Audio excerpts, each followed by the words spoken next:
Hey everyone, स्वागत है आप सभी का आपके अपने YouTube channel let's start now में। दोस्तों, आज हम स्टार्ट करने वाले हैं मानव सभ्यता का इतिहास।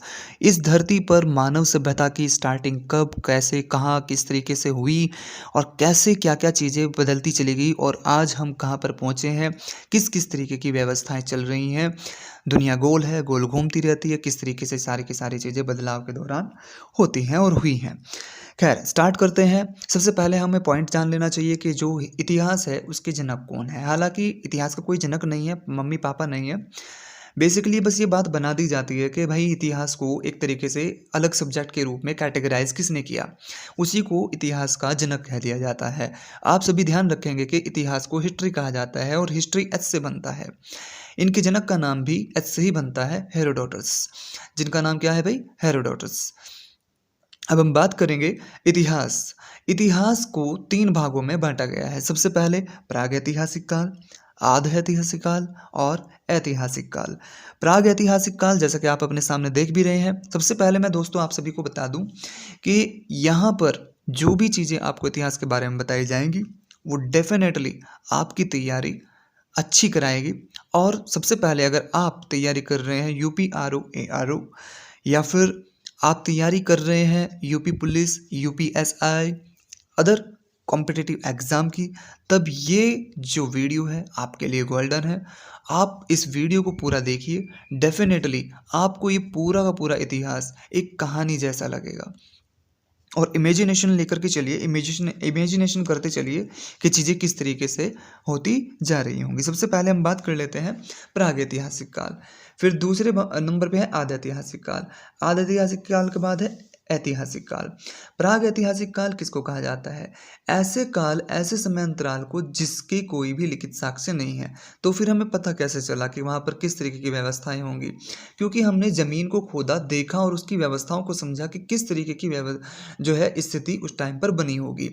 ये समय काल 25 मिलियन से 25 मिलियन यानी कि 2.5 करोड़ साल से लगभग ये मान सकते हैं आप कि 2.5 या 2.7 भी कई बुक्स में दिया गया है जो प्राइवेट है। एनसीईआरटी के अकॉर्डिंग चलेंगे तो 2.5 की यानी कि 1000 साल पहले। बीसी का मतलब होता है बिफोर क्राइस्ट।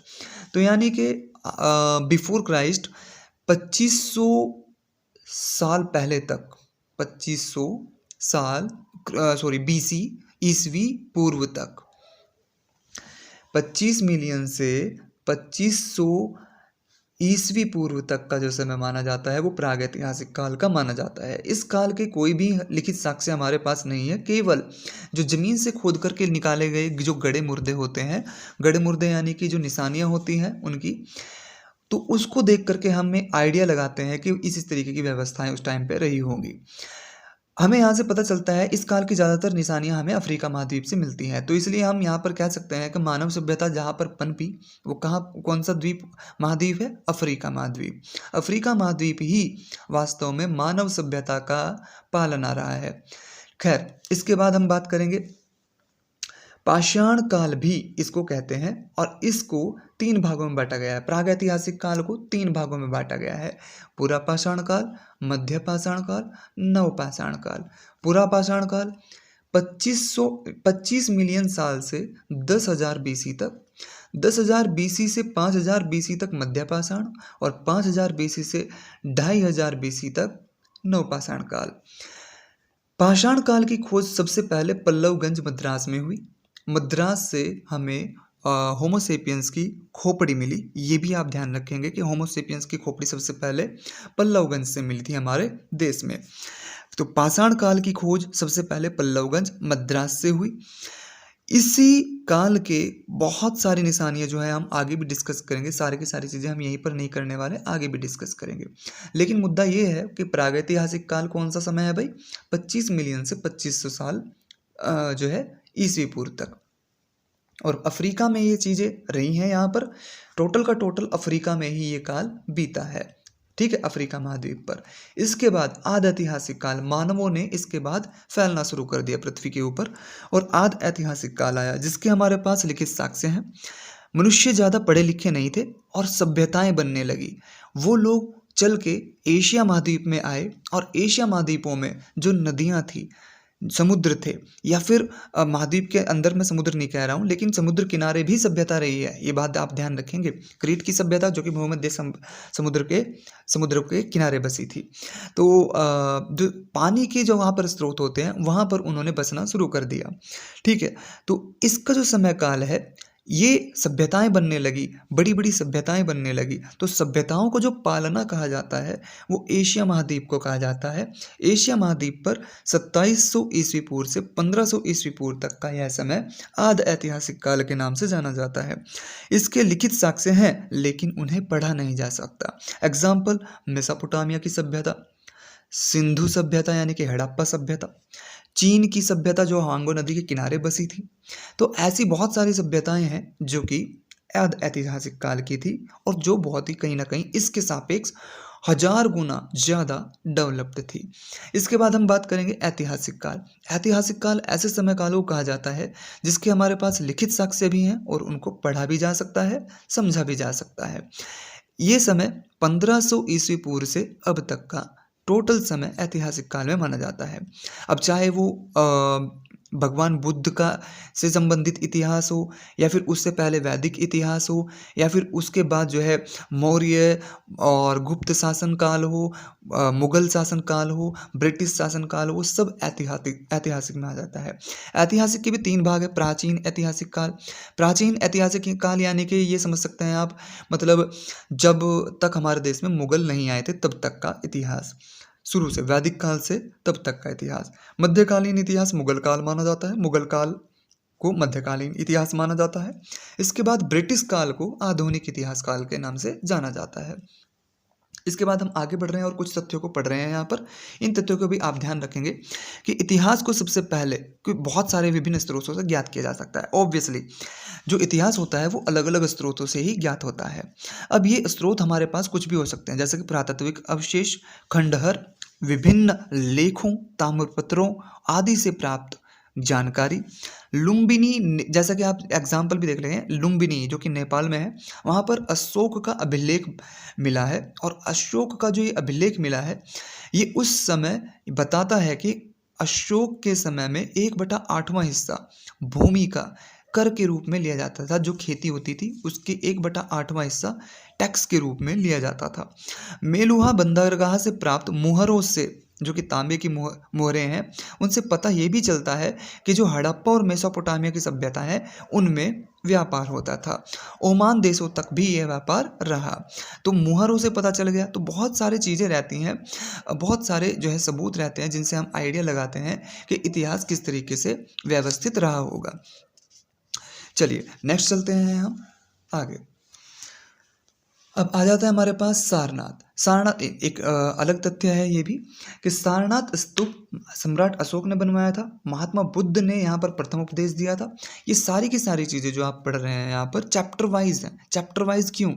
NCERT में जिस तरीके से चैप्टर वाइज दिया है वो इतिहास में आपके सामने रख रहा हूँ। खैर, क्योंकि यहीं से क्वेश्चन बनते हैं और इसी चीज़ की कहीं ना कहीं हम कह सकते हैं कि रेस्पॉन्सिबिलिटी हमारी गवर्नमेंट लेती भी है। तो इतिहास जानने के अन्य स्रोत क्या क्या हैं? पहले ही चैप्टर में यहाँ पर यह भी दिया गया था कि वेद जो कि 4 वेद होते हैं, ऋग्वेद, यजुर्वेद, सामवेद, अर्थवेद, उनके लेखक कौन है? वायु, अग्नि, आदित्य, अंगिरा। क्रमशः इन सभी के जो लेखक है वायु, अग्नि, आदित्य और अंगिरा, 4 ऋषियों ने लिखे हैं। हालांकि बोला गया है इन ऋषियों के द्वारा, लेकिन इनका संकलन जो किया गया है वो वेद व्यास जी के द्वारा किया गया है। संकलन यानी कि इनको लिखा गया है वेद व्यास जी के द्वारा। साथ ही साथ हम ये भी ध्यान रखेंगे कि वेद व्यास भी कुछ लोग मानते हैं, हालांकि कुछ विद्वान कहते हैं कि वेद कहीं ना कहीं ये ज्ञात ही नहीं है कि किन्होंने लिखा है। ठीक है, ये हमें जानकारी देते हैं आर्यकाल की। भारत में जो आर्यकाल था वो किस तरीके की व्यवस्थाओं से संपूर्ण था उसके बारे में जानकारी में वेदों से मिलती है। रामायण, महाभारत वाल्मीकि और वेदव्यास जी के द्वारा लिखी गई है क्रमशः। ये महाकाव्यकालीन जो समाज हमारे देश में रहा है उसकी जानकारी हमें देता है। जैन बौद्ध साहित्य जिसकी जानकारी नहीं है किसने लिखा, क्योंकि बहुत सारे लेखक थे जिन्होंने लिखा है। 600 ईसा पूर्व तक की व्यवस्था हमारे देश में कैसे रही होगी उसकी जानकारी मिलती है। अर्थशास्त्र कौटिल्य जी ने लिखा है, जिनको विष्णुगुप्त भी कहा जाता है। कौटिल्य को जो है चाणक्य भी कहा जाता है। और मौर्यकालीन व्यवस्था को ये बताते हैं। राजतरंगिणी कल्हण ने लिखी है, जो कि 11वीं-12वीं शताब्दी में कश्मीरी राजाओं के इतिहास को बताती है। यात्रा विवरण फू की नाम ध्यान से रखेंगे, फू की फायान ने लिखी है, जो कि गुप्त काल में भारत में आए थे। और यात्रा विवरण सुकी की स्वयं ने लिखी है, जो कि एक चीनी यात्री थे। ये दोनों ही चीनी यात्री थे जो कि भारत यात्रा पर आए थे और यहीं पर आकर के ये इन्होंने पढ़ाई की। पढ़ाई करके भारत घूमे और उनके बारे में जानकारी लिखी। ये हर्षवर्धन के काल में भारत में आए थे, तो वहाँ से हर्षवर्धन काल की जानकारी हमें मिलती है। इसके बाद हम ये भी फैक्ट याद रखेंगे कि अलेक्जेंडर कनिंघम, जो कि भारतीय पुरातत्व विभाग के जनक माने जाते हैं, इस बात का ध्यान रखेंगे। भारतीय पुरातत्व विभाग के जो जनक माने जाते हैं, किसको माना जाता है? Alexander Cunningham. ठीक है, ये भी ध्यान रखेंगे। बीसी का मतलब क्या होता है भाई? Before Christ era. BCE total होता है, मतलब वैसे बीसी बोल देते हैं उसको, बीसीई होता है बिफोर क्राइस्ट एरा। एडी का मतलब एनो डोमिनी। सीई का मतलब कॉमन एरा। टोटल आपका एनसीईआरटी बेस्ड ये टोटल सिलेबस है। आप सभी इसको चैप्टर वाइज लेकर के चलेंगे और कहानी के तौर पर सारे की सारा इतिहास आपके याद हो जाएगा। चलिए आगे बढ़ते हैं। तो पहले चैप्टर में हमने जाना इतिहास के प्रकार कितने हैं, और हमारा प्राग ऐतिहासिक काल है जिसके हमारे पास लिखित साक्ष्य नहीं है, आद ऐतिहासिक काल जिसके लिखित साक्ष्य हैं, उसको हम आज यहाँ पर पढ़ने वाले हैं। ठीक है, सबसे पहले हम जान लेते हैं प्राग ऐतिहासिक काल को ही। प्राग ऐतिहासिक काल के 3 प्रकार थे: पुरापाषाण काल, मध्यपाषाण काल और नवपाषाण काल। तो पुरापाषाण काल जो कि 2.5 मिलियन ईयर एगो से 12 के या फिर 10 के भी आप कह सकते हैं, ठीक है, इतने साल पहले तक का जो समय रहा है उसको हम पुरापाषाण काल कहते हैं। यहाँ पर होमोसेपियंस काल भी इसको कहा जाता है। मनुष्य बंदर जो थे, हमारे जो पूर्वज थे, वो 2 पैरों पर चलना शुरू कर दिए थे। नदियों किनारे घुमा करते थे क्योंकि उनको पानी की जरूरत पड़ती रहती थी, तो इसलिए नदियों किनारे ही वो घुमा करते थे। कच्चा मांस, कंदमूल, फल खा करके अपना गुजारा करते थे। जंगलों से शिकार करते थे, यानी कि कच्चा मांस खाते थे तो शिकारी थे। भोजन एकत्रित करते थे। ये इंपॉर्टेंट पॉइंट है कि भोजन एकत्रित करते थे। ठीक है, भोजन एकत्रित करते थे, इस बात को ध्यान रखेंगे। इसके बाद अल्प समय के लिए गुफाओं में ठहरना शुरू कर दिया इसी काल में, यानी कि सारे के सारे काम एकदम से नहीं हो रहे, धीरे धीरे हो रहे, क्योंकि टाइम इंटरवल देखो कितना लंबा चौड़ा टाइम इंटरवल है, मतलब कितने साल लगे सारे की सारी चीज़ें सीखने में। इस टाइम इंटरवल में इतना कुछ इंसानों ने सीखा। शिकार करते थे, झुंड में रहते थे। अवशेष कहाँ से मिले हैं? पल्लवपुरम, जो कि आपसे बताया भी गया है, मद्रास से अवशेष मिले हैं। रॉबर्ट ब्रूस ने स्थल हुंसागी से खोजे गए थे। खैर, आग की खोज भी कुरनूल की गुफा से हुई है। कुरनूल की गुफा में राख मिली थी, ध्यान रखेंगे, कुरनूल की जो गुफा है वहां पर राख मिली, तो इससे हमें साक्ष्य मिलते हैं कि उस काल में आग की खोज हो चुकी थी। लेकिन आग की खोज हो चुकी थी, आग की बहुत ज़्यादा जानकारी उन लोगों को नहीं थी, इस बात का भी ध्यान रखेंगे। मृतकों को उन्होंने दफनाना शुरू कर दिया था, क्योंकि स्टार्टिंग में दफनाते नहीं थे, ऐसे ही फेंक देते थे, तो उससे बदबू फैलती थी, और बदबू फैल करके उन्होंने धीरे धीरे सीख लिया कि बेहतर है कि हम इनको दफनाएं या फिर जलाएं। तो 2 चीज़ें चली उस टाइम पे, एक तो जो मृतक थे उनको दफनाना भी शुरू कर दिया कुछ लोगों ने, और कुछ लोगों ने उनको जलाना भी शुरू कर दिया। इसके जो हमारे प्रमाण मिले हैं वो भीमबेटका मध्य प्रदेश से साक्ष्य मिले हैं कि उन्होंने मृतकों को उस काल में दफनाया जाता था। पहाड़ी पर जो पहाड़ी होती थी, बड़े बड़े पहाड़ होते थे जहाँ पर वो लोग रहते थे, गुफाओं में गुफा बना करके रहने लगे थे अब वो। तो जो गुफाओं में रहते थे उन पहाड़ियों पर वो चित्रकला यानी कि चित्र भी बनाते थे। इस काल के अंतर्गत हड्डी के औजार बनाने शुरू हो गए थे। शुरू में किसके थे भाई? शुरू में थे हमारे पत्थरों के औजार, अब हड्डी से भी औजार उन्होंने बनाने शुरू कर दिए। नेक्स्ट चलते हैं। पुरापाषाण काल में अगला पॉइंट आ जाता है हमारा, इस काल का मानव आखेटक और खाद्य संग्राहक था, जो कि मैंने अभी आपसे बताया था कि इंपॉर्टेंट 2 पॉइंट है कि पुरापाषाण काल में इंसान ने जो है एक तो शिकार कर रहा था और एक अपना खाना संचित करना भी उसने शुरू कर दिया था। आग का आविष्कार सबसे ज़्यादा महत्वपूर्ण है कि आग का आविष्कार इस काल में हो चुका था, हालांकि आग की इतनी ज़्यादा जानकारी उनको नहीं थी। अब क्योंकि देखो शिकार हो रहा था, आग का आविष्कार हो रहा था, तो पृथ्वी का एटमॉस्फेयर भी लगातार बदलता जा रहा था, पर्यावरण बदला, घास बढ़ी, जानवर बढ़े, तो इस तरीके से कहीं ना कहीं उनकी ज़रूरतों में भी बदलाव आया, जो कि होमोसेपियंस थे, जो कि हमारे पूर्वज थे। अब आ जाते हैं मध्यपाषाण काल, जो कि 12,000 साल ईसवी पूर्व से 5,000 ईसवी पूर्व तक का समय का अंतराल माना जाता है। इसको माइक्रोलिथ एज भी कहा जाता है। दोस्तों, इस एज को हम नेक्स्ट वीडियो में पढ़ने वाले हैं।